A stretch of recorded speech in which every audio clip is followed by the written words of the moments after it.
you can really zoom in and play around. There are galaxies here in which you're seeing individual clusters of stars forming, popping up just like popcorn. And then we also see in the background of this image, kind of littered like jewels all over the back of the image, are these faint red galaxies. Now, that was what we built the telescope to do. The most distant of those are billions of years. We're seeing as they looked more than 13 billion years ago. And so galaxies like that one right there, this little red guy, you're like, okay, yep, what is that? Well, Webb got spectra to figure out what those galaxies are made of, and this is that one. We're seeing as it looked 13.1 billion years in the past, less than a billion years after the Big Bang. And we're seeing the elements of oxygen and hydrogen. Transit of an exoplanet. We observed the planet as it passed in front of the star. Now, mind you, this is not a direct image. This is an indirect image. So we've seen the effect of what happens when the planet and its atmosphere passes in front of the star. The starlight filters through the atmosphere, and then you can break that down into wavelengths of light, and you get a bunch of what looks like bumps and wiggles to some people, but it's actually full of information content.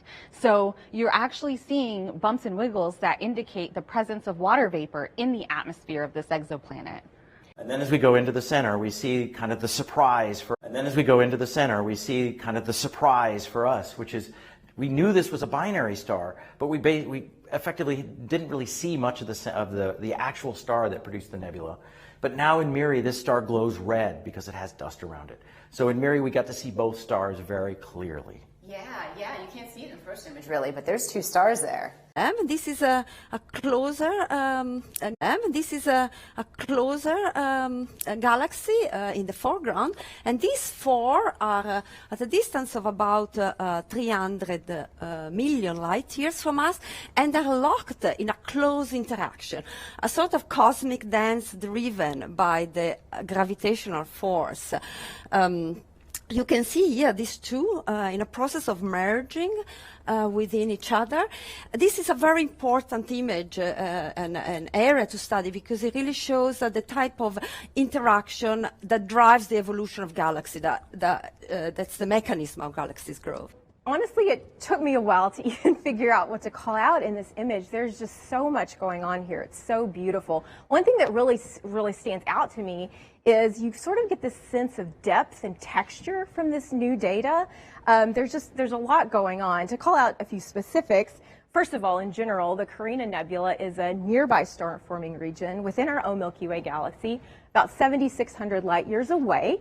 And in this view, we see some great examples, first of all, of hundreds of new stars that we've never seen before.